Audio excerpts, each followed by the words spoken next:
So I found this book at Goodwill for like $3, and I didn't know if it was gonna be any good or not. But the reason why I really bought it was because like whoever had it before was writing in it and would like leave little notes and like little sticky notes and highlights and stuff. And I don't know, I thought it was really cute.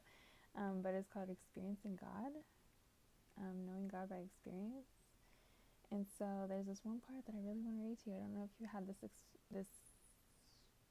what's the word, perspective of the story of Abraham and Isaac when God told Abraham to take Isaac up the mountain and sacrifice him. So if you don't know that story, it's a really good story. It's in Genesis around like 22.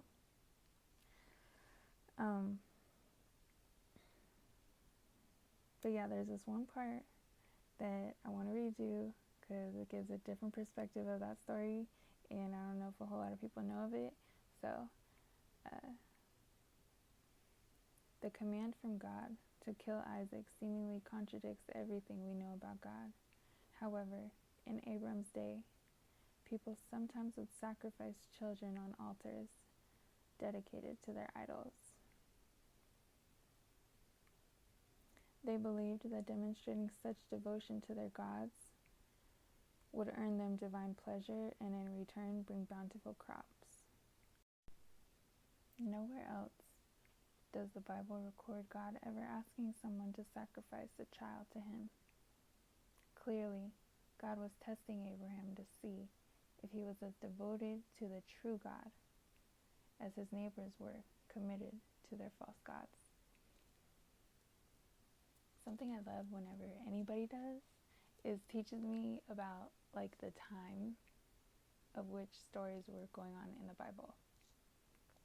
Because I do know that, yes, the Bible is a history book, but I do know that we were not given every detail in the Bible. And so it's good to know like people who have studied those times, because even just having that little bit of like,